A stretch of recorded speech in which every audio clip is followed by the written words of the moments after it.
Há exatos 20 anos, o Brasil passou a viver uma nova realidade econômica impulsionada pelo Plano Real.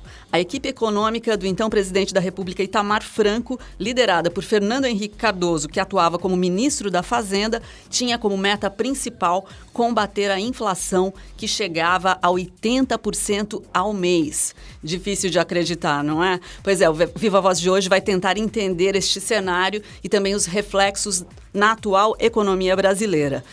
Comigo no programa de hoje é o acadêmico de jornalismo André Schlindwein. Boa tarde, Lisa. Uma boa tarde para você que acompanha o Viva Voz pela Rádio Univale, 94,9 FM, e também pela TV Univale no canal 11 da TV fechada aqui em Itajaí. Para entrar em contato com o programa é fácil, no Twitter, o @VivaVozUnivale, a página no Facebook, facebook.com/VivaVozUnivale, o e-mail que é vivavozunivale@hotmail.com. Isso mesmo, e para falar sobre este assunto, nós convidamos o professor Jairo Romeu Ferracioli. Ele é professor do curso de Comércio Exterior e Logística aqui da Univale. Obrigada pela presença, professor, bem-vindo ao programa. Obrigado, é um prazer estar aqui com vocês. Professor, bom, antes de mais nada, a gente gostaria de tentar entender o que aconteceu ali nos idos do Plano Real. Qual era o cenário econômico daquela época antes do plano? Tá, vamos tentar explicar um pouquinho para vocês. Eu vou tentar misturar um pouquinho de teoria, tá? Mas no economês, com o que aconteceu, mais ou menos, o que estava para vir. Bem, vamos relembrar um pouquinho. 93, crise do petróleo, segunda grande crise do petróleo. O petróleo triplicava de preço. Ao mesmo tempo, a taxa de juros internacionais também disparava. E o Brasil era dependente de capital externo. Para piorar um pouquinho o cenário, a maior economia mundial entrava em recessão. Estados Unidos, que era o nosso principal comprador. A gente praticamente exportava 30%, 40% para os Estados Unidos. Então, o que aconteceu com a nossa economia? Era problemas em tudo quanto é lado, vamos dizer assim, né? Não tínhamos capital para investir, não tínhamos... a moeda perdia valor rapidamente pela necessidade de desvalorizá-la para poder incentivar as exportações. Então, o governo promovia desvalorizações constantes para poder incentivar as exportações. E, com isso, né, as importações ficavam mais caras e acabou a nossa moeda perdendo muito rápido o valor. E assim foi. Mas, até antes disso, a gente tem um histórico no Brasil, né, da década de 70, da década de 80, de uma inflação. Não nos 84%, mas já tivemos inflação de 20%, de 30%, de 40%, né? Nós temos um histórico de inflação anterior a isso. E se for pegar os livros de economia da época, a gente vai ver que quase todos esses períodos em que a gente teve uma inflação bastante elevada, vieram de uma palavrinha muito comum, né? Déficit público. Né? O que era o déficit público, para quem não entende o que é isso? O governo gasta mais que arrecada. Ou havia um descontrole total nos gastos do governo. Então, ele gastava muito mais que arrecadava e tomava dinheiro emprestado ao Banco Central, que emitia moeda, e essa moeda praticamente acima das necessidades da economia causava o que a gente chama de hiperinflação. Então, esse era o nosso cenário. Então, 93 foi marcado por isso, né? Era um ano de... pior não podia ficar. Então, veio a ideia do plano. Qual que era o objetivo desse plano? Bem, primeiro era acabar com um problema crônico nosso, que era a inflação, né? Mas junto com ele, vamos dizer assim, que além disso, tinha que arrumar a casa. E nós sabíamos, pelos anos anteriores, da inflação em períodos anteriores, que a questão do déficit público, da gastança pública, tinha que ter um denominador comum, tinha que ser resolvida. Então, o plano veio para isso, né? Para acabar com a inflação, e também para botar as contas públicas em dias. Uma diferença bem grande entre o plano real e os outros planos anteriores é que os outros vieram praticamente acompanhados de um congelamento de preços e salários na economia. Esse congelamento não durava muito tempo. Os agentes econômicos, né, no chamado conflito distributivo na economia, acabavam, vamos dizer, cada um querendo a maior parcela, né, da renda, e acabava causando esse processo inflacionário. O congelamento, até para os nossos ouvintes mais jovens, assim como o André, né? Explica na prática o que era esse congelamento, professor. Praticamente por decreto, o governo dizia: esse refrigerante é R$1, quer dizer, a moeda na época não era R$1, né? Mas okay. É R$1, vai ser R$1 até o dia que eu quiser, até a hora que eu quiser. Ou seja, então, os próprios produtores preços não tinham e salários, controle o sobre que isso acontece, né? Perde a competitividade na economia, o congelamento de preço, porque vê outro e oferece um refrigerante mais barato, e aí? Né? E assim vai. Então, a tendência é essa. Congelamento de preço era congelar mesmo. Não se aumentava salário, não se aumentava preços, mas é uma política muito radical, que não deu lugar nenhum do mundo, dificilmente iria dar certo aqui. Então, uma das diferenças grandes dos outros planos para o Plano Real foi essa. Não teve congelamento de preços. Uhum. E por que foi necessário, então, criar uma nova moeda? Bem, toda vez, vamos para uma parte teórica um pouquinho. Assim, a moeda ela tem 4 funções básicas importantes. Tá? Primeiro, ela ser um instrumento de troca, um meio de troca, né? Não é mais época do escambo, né? De mercadoria para mercadoria. Sim, a moeda tem que servir como instrumento de troca. E ser amplamente aceito pela sociedade. Não adianta ela ser a moeda, um instrumento de troca, e não ser amplamente aceito pela sociedade. Então, ela tinha que ter isso. Segundo ponto importante da moeda, ela tem que ter unidade de conta. Isso é como se, imagina o contador que não sabe registrar um bem, o valor de um bem, porque não tinha valor. Naquele momento podia ser X, depois podia ser Y. Então ela tem que servir como unidade de conta. As pessoas precisavam adquirir determinados bens, precisavam ter uma ideia de quanto valia aquele bem. Qual era o valor daquele bem, né? Uma terceira função, que a gente chama de reserva de valor. Moeda, quem tem dinheiro tem que traduzir riqueza. Tem que traduzir que tem algo na mão. E a inflação, ela corroía esse poder de riqueza. Aquele negócio, será que eu posso deixar uma nota de R$100 embaixo do colchão, né, na época, tá? E depois de uma semana, um mês, 2 meses, e pegar esse dinheiro, será que tem o mesmo valor? Dificilmente, mas deveria ter. A moeda tem que servir para isso. E uma quarta função da moeda, eles chamam de padrão diferido para pagamento no tempo. Esse padrão diferido serve para prestações. Então, imagina, hoje a gente consegue comprar um carro em 72 vezes, 60 vezes, né? Na época era impossível isso. Mas tem a taxa de juros, é o custo do dinheiro, né? Mas qual é o agente financeiro que iria financiar um carro com uma inflação de 20, 30, ninguém sabia, né? Por 60 meses. Então, não tinha essa condição. Então, quando a moeda perde as suas funções, tá? E a gente teve praticamente todos esses itens, tá? Perdeu todos. Meio de troca, o pessoal só falava em dólar. Perfeito. Né? O pessoal só falava em dólar. Tanto que naquela época, na eleição que estava para vir ali, que era entre 93 e 94, né? O discurso era em dólar, né? Então só se falava em dólar, tá? Não estava nem como instrumento de troca, né? Reserva de valor, então, nem se fala. Unidade de conta não tinha como calcular o valor dos bens. E prestação jamais dava. Era embutido um juro altíssimo por conta do risco. Então era muito difícil, né? Então, quando uma moeda perde as suas funções, só tem uma saída: trocar o padrão monetário. Tá? Só que não é só trocar o padrão monetário, mas se troca o padrão monetário para criar um ambiente de confiança numa nova moeda.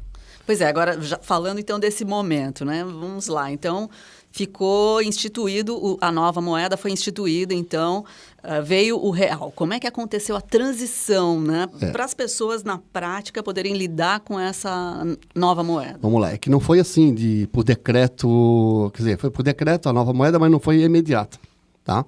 O Plano Real, que é chamado, ele praticamente começou em 93, em junho de 93, um ano antes praticamente, em que o governo especificou 3 coisas importantes a ser feitas. O primeiro até ele chamou depois de PAI, né? Programa de Ação Imediata. Esse programa de ação imediata praticamente era mais ou menos assim: o Estado precisa arrumar a sua casa. O que é o Estado precisa arrumar a sua casa? O orçamento só poderia ser realizado com base na previsão de receitas, né? Outra coisa, combate à sonegação para poder arrecadar mais. O que mais que fizeram? Praticamente limparam, criaram até um fundo para poder tentar salvar, vamos dizer assim, o sistema bancário que iria sofrer um baque por conta de um padrão monetário estável. Mas principalmente assim, a mesma coisa que dizer, o Estado ele tinha que arrumar a sua casa. Por quê? Porque ele era o principal gerador da inflação, com o déficit público. Então ele tinha que diminuir o déficit público em todas as esferas, quando a gente fala federal, estadual, municipal. Vamos dizer assim, que era uma gastança por conta. Tá? Então, coisas que aconteceram na época, por exemplo, a folha de pagamento com funcionalismo não poderia ultrapassar 60%. Né? Corte no orçamento público, isso eu já vi. Algumas áreas, infelizmente, tiveram um prejuízo, vamos dizer assim. Foi criada a IPMF, né? Imposto sobre Movimentação Financeira. Então foi criada uma série de mecanismos e ações, por isso chama-se Plano de Ação Imediata, porque praticamente eles tinham que arrumar a casa. Né? Arrumando a questão, equacionando a questão do déficit, melhorando o processo da arrecadação, não deixando estados e municípios gastarem à vontade, né? As próprias empresas do governo, né? Não deixarem gastar à vontade, não se endividarem. E foram vários aspectos, né, que foram feitos porque eu tenho um plano, eu preciso arrumar a casa. O segundo veio uma coisa chamada URF, né? Unidade de Valor de Referência. O que era a URF? A URF praticamente era assim. Peraí. Das outras vezes a gente congelava preço de salários e não dava certo, né? Vamos atrelar a nossa moeda a uma unidade de referência, vamos dizer assim, né? Chamada URF. O que era isso? Praticamente era como se você escolhesse uma moeda para padrão e a tua moeda, enquanto houvesse aí do processo, a sua moeda valesse no mercado, ela seria sempre reajustada em função daquele padrão. Vamos dizer que aquele padrão seria o estável, né? O dólar, vamos imaginar assim, que não era o dólar na época, mas no final acabou virando 1 por 1. Tá? Mas essa unidade de referência era assim, é como se fosse um mecanismo para acabar com a indexação de valores na economia. Então, permanentemente era atrelado os valores das coisas, né? Os salários, os contratos, eram tudo dado, eram como essa moeda fictícia, vamos dizer assim. Ou seja, o meu salário não é tantos reais, o salário é tantos URV. Exatamente, assim foi, né? Então criou-se esse padrão, né? Paralelo praticamente. E isso foi em maio de 94, né? Tá, criou esse padrão. Aí o último, que foi 1º de julho de 94, né? Veio a nova moeda. Então, essa transição, até na maioria dos autores, né, colocam, foi muito, muito fácil, vamos dizer assim, muito tranquila, né? Porque o pessoal estava tão acostumado com a URV, e a URV virou real. Perfeito. E na época foi justamente, né, eles estavam, por isso que eu digo que é quase como atrelado ao dólar, porque na época, inclusive, ficou 1 por 1. Né? E, aliás, o sonho de um monte de brasileiro aconteceu nesse momento. Naquele momento. Tanto que, assim, a economia cresceu, né? Naquele ano mesmo já tinha dado um crescimento bastante importante, de 5,3%.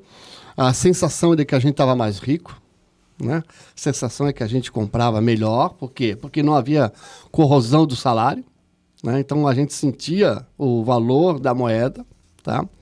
E isso fez com que essa transição fosse muito fácil, né? Fosse tranquila sob o aspecto econômico, né? O aspecto político já ficou meio conturbado, porque chamaram de eleitoreira, né? Porque era ano de eleição. Com o Plano Real, as pessoas passaram a consumir mais, não? Com certeza, assim, a sensação de que a sua moeda vale alguma coisa, amplamente aceita, serve como unidade de conta, dá para fazer prestação, né?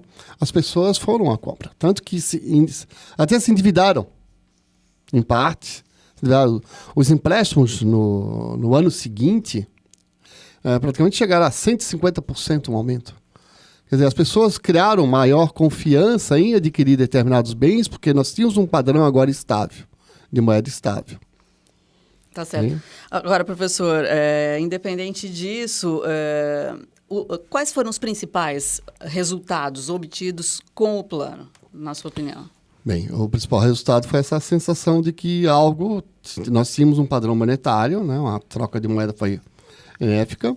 As pessoas, os salários foram reajustados pelos últimos 4 meses, né? Houve uma média, então teve, vamos supor, um ganho real praticamente para muitas categorias, para muitos trabalhadores. Mas o principal de tudo foi assim, a inflação acabou, estava sob controle, vamos dizer assim. Apesar de todo o buchicho, né, político, mas a inflação estava sob controle. Quer dizer, a perda do poder aquisitivo ela tinha cessado naquele momento. Agora, os outros planos anteriores também nós tivemos essa sensação. Tá? Só que o déficit público, o descontrole das contas públicas, levava a um novo processo inflacionário. né? Porque a inflação é mais ou menos, tem uns negócios assim na inflação. Quando você vê lá, a inflação vai 2%. Tudo bem, 2%. É ruim ou é bom? Depende. Nós podemos estar em sazonalidade, alguns itens podem ter aumentado. Agora, se no mês seguinte a inflação foi 2,5%, no mês seguinte foi 3%, então a inflação da inflação, esse é um problema. Esse é o que a gente chama processo inflacionário. Professor, deixa eu deixar uma pergunta, a gente vai fazer um intervalinho, mas uma pergunta vai ficar no ar. O Plano Real não trouxe apenas benefícios para a economia brasileira, não é verdade? É sobre isso que eu gostaria que o senhor comentasse depois do intervalo, quando a gente volta a conversar então com o professor Jairo Romeu Ferracioli. Já estamos de volta. Hoje o tema do programa é o Plano Real e nós estamos conversando com o professor Jairo Romeu Ferracioli. Agora, professor, além de coisas boas, o Plano Real também teve alguma consequência ruim para o país, não? Eu diria que foi muito mais boas do que algumas consequências. Qual foi as consequências? Momentânea, né? A estabilização da moeda, né, inclusive, se vocês, que é um pouquinho mais antigo, vai lembrar, que foi praticamente equiparado 1 por 1, né, R$1 por $1, e logo em seguida houve uma valorização muito grande da nossa moeda, tanto que chegou a 0,8, né, de dólar. Né? Então houve uma valorização da nossa moeda. O que acontece quando nós temos uma valorização da nossa moeda? E a economia cresce, a demanda no país cresce por bens e serviços. Há um aumento considerável das importações, né? Então, todo aquele superávit, né, que a gente tinha anteriormente nas exportações, por conta de uma política cambial, vamos dizer assim, praticamente começou a se deteriorar, né? Então, a gente passou a ter um déficit na balança comercial. A nossa moeda, né, em princípio, era valorizada, depois, aos poucos, foram desvalorizando, e criou um problema para a economia, né? Isso traz um problema quando nós temos um déficit, que, num primeiro momento, incentiva as exportações e desincentiva as exportações. Então, cria um déficit na balança. E aí tem que mexer no sistema de câmbio. E fica muito volátil, né, o nosso sistema de câmbio. Então, o nosso sistema de câmbio, ele era um padrão criado pelo FMI na época, que era chamado sistema de banda. O sistema de banda, ele fixava um valor máximo e um valor mínimo.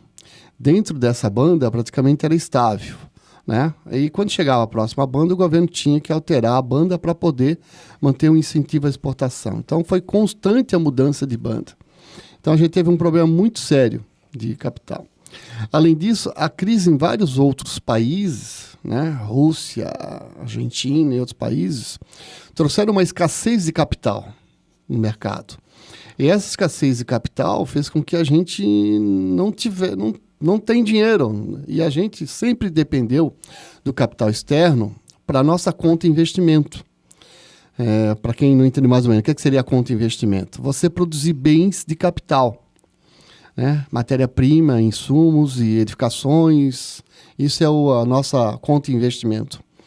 E a gente, historicamente, a gente sempre foi deficitário nessa conta, a gente sempre tem que buscar capital lá fora. Então você imagina, o brasileiro não tem tradição de poupança. Então a gente tem que complementar com a poupança externa, capital externo. Mas só que o capital externo estava escasso. E essa escassez eleva muito a taxa de juros internacional.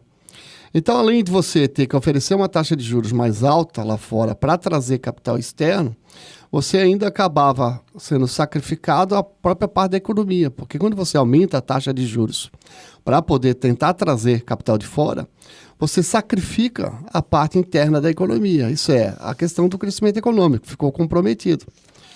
Tanto que o nosso melhor ano foi logo depois do plano, né, 94. Mas depois a gente teve uma variação muito grande. Ano crescia, ano diminuía, ano crescia, ano diminuía. Tudo por conta dessa volatilidade, né, da taxa de juros muito elevada no mercado. E a gente não conseguia, vamos dizer, produzir aquilo que nós precisávamos. Então nós passamos praticamente aí quase todo o governo Fernando Henrique Cardoso com um déficit na balança comercial, importando muito mais. E para importar, também precisa de capital. E capital, só fora. E só fora, juro mais caro. Então, esse foi um dos grandes problemas. Muito mais em função do mercado externo do que do mercado interno. né? Internamente, podemos dizer assim, que a moeda trouxe uma garantia maior para muitas categorias, né? Para o trabalhador, não se sentia o poder de compra, mas a economia estava parada, né? E isso acabou elevando a nossa taxa de desemprego. Então, a nossa taxa de desemprego chegou a ter 9%, 11%. Oficial, o Diese dizia que era mais, né? Chega de 15%, 16%. Naqueles 8 anos que se seguiu ali ao plano do governo Fernando Henrique Cardoso. Então, a consequência negativa é justamente essa, né? Uma estabilidade da economia, melhora do poder de compra, mas a economia não andava. E gerava, então, o chamado desemprego. Esse foi, talvez, um dos aspectos negativos. Mas por conta muito mais do cenário externo do que interno. Agora, professor, voltando para a questão da inflação, porque, de uma certa maneira, talvez seja o fator que mais atinge a maioria das pessoas, da população brasileira, né? Explica melhor para a gente o que é essa inflação, até porque a gente anda de novo aí às voltas com uma pequena inflação que volta a bater a porta aqui da economia brasileira, né? O conceito de inflação diz que é o aumento contínuo, portanto não para de crescer, e generalizado, isso é, todos os setores da economia, né, do aumento do nível geral de preço. Esse é o conceito de inflação. Como é que a gente sente isso, né, na prática? Não compra o que você comprava antes, né? A cada momento você não compra o que comprava antes. Então, essa é a inflação. Dentro desse conceito de inflação, tem aquilo que eu falei anteriormente, né, do processo inflacionário, quando a gente tem um crescimento da inflação em função da inflação. Então, esse é um problema. Hoje, se quiser entrar já no de hoje, vamos dizer assim, o Plano Real trouxe uma coisa importante, né, que foi a questão da meta da inflação. Então, em 98, se não me falha, 97, se não me falha a memória, foi criada a meta de inflação. Só que nós temos muitos indicadores de inflação. Então, utilizaram o IPCA, Índice de Preço ao Consumidor Amplo. O IPCA, então, tem uma meta de 4,5% de inflação. Quer dizer, está dizendo assim para o mercado, num ano, né, eu vou fazer o possível e o quase impossível para manter essa taxa nesse nível, com 2 para cima, 2 para baixo, portanto, 2,5 a 6,5, está dentro de uma expectativa da economia. Os agentes financeiros, eles se preparam para esse nível de inflação. Por isso que a gente pode ter hoje uma prestação de automóvel, de caminhão, de 72 vezes, 90 vezes. Então, se prepara, tá? Então, isso foi importante para a economia, porque ele está dizendo assim para o mercado, né, que eu vou fazer o possível para manter esse nível de inflação que é suportável para qualquer economia. E também fala para o mercado externo, assim, que se quiser vir aplicar aqui dentro, em título, você vai ter uma inflação desse nível aqui dentro. Então, isso é importantíssimo, né? E a gente anda aí rondando os 6,5, uma hora passa um pouquinho, outra hora diminui um pouquinho, né? A gente diz até que eu acho que o governo anda camuflando aí, porque a gente sente na pele um pouquinho maior que o que é divulgado, mas isso aí é outros detalhes, vamos dizer assim. E esse 6,5 anual já é algo meio preocupante, né? Tem que ser preocupante. Tenho certeza que muitas categorias que tiveram aumento de salário em janeiro, fevereiro, março, até o próprio salário mínimo, né, para a gente falar um pouquinho, né? Só esse ano já teve aí uma corrosão, vamos dizer assim, já foram corroídos, né? Quase 5%, vamos dizer assim. Então, praticamente o 6 ponto alguma coisa por cento que teve de aumento, né, em várias categorias, já a inflação já tomou conta na metade do ano, vamos dizer assim. Então, isso é a parte ruim, né, desse processo inflacionário que estamos vivendo agora. Erroneamente, eu, né, como professor estudioso no assunto, acredito assim, muitas vezes a inflação que nós temos, ela está sendo combatida de modo errado. Por quê? Porque nós estamos aí um ano, praticamente, com elevação da taxa de juros, que é o principal remédio, sabe aquele remédio para dor de cabeça? Não é que você toma quando está com dor de cabeça. Um remédio para dor de cabeça, um Doril, alivia? Pode ser que alivie. Cura? Não sabemos, né? Então, quando se fala muito em inflação, a inflação foi tanto, logo o governo vem com o aumento da taxa de juros, né? E essa taxa de juros tem aquele lado penoso, que eu falei antes, que inibe investimento. Então, por isso que a nossa economia ela não está andando. Né? Por quê? Porque está com uma taxa de juros alta, a inflação está sendo uma tentativa de combate à inflação que não é real, o remédio não está fazendo efeito, porque se fizesse efeito, em 1 ano já dava para ter baixado. Né? Agora, então, é uma inflação de custos. Professor, agora, de que forma a realidade econômica do Brasil pode influenciar nas eleições desse ano? É justamente isso que eu falando assim, né? Esse remédio está dando em dose errada. Se continuarmos com esse processo inflacionário, mais a questão da Copa, e se começar realmente a economia dar uma guinada, vamos dizer assim, e continuar travada, como está nesses últimos 3 anos, pode influenciar, sim, sobre o resultado da eleição, né? Apesar do ganha-ganha, oba-oba, eu não sei, pode ser o que for, eu não sou político, né? Nunca fui. Mas isso pode influenciar muito, assim como dizem que influenciou em 94, né? De 93 para 94 lá. Que um plano de estabilização fez com que a população acreditasse naquele governo, né? E assim é atualmente. Ela vai ter que tomar uma atitude, né? Do jeito que está, ela corre um risco. A inflação, nesse nível que está, ela corre um risco. Tem feito algumas coisas, né? Que nem manter o dólar estável é um ponto importante. A melhor coisa do dólar não é incentivar a exportação, desincentivar, é ser estável. Ninguém fecha contrato com uma moeda instável. Então o dólar tem mais ou menos se comportado agora, porque no início do ano ele estava não estava comportado, tá? Então isso no final pode trazer alguma consequência, sim. Professor, a gente ficaria muito tempo ainda conversando para entender melhor aí os movimentos da economia, mas a gente acabou, nosso tempo terminou. A gente quer agradecer a sua participação aqui. Nós conversamos com o professor Jairo Romeu Ferracioli, que é professor do curso Comércio Exterior e Logística aqui da Univale. Obrigada pela participação, professor. Ok, agradeço. Estou à disposição. É isso, né, André? É isso aí. Viva Voz de hoje fica por aqui. Até o próximo programa. Tchau. Viva Voz. Realização: curso de jornalismo do Centro de Ciências Sociais Aplicadas, Comunicação, Turismo e Lazer. E Pró-Reitoria de Pesquisa, Pós-Graduação, Extensão e Cultura, Propec da Univale. Produção e técnica: André Schlinwein, Ellison Guns, Fernanda Vieira e Jennifer Mânica. Coordenação: Lisa Lopes Correia. Supervisão: Alberto Russi.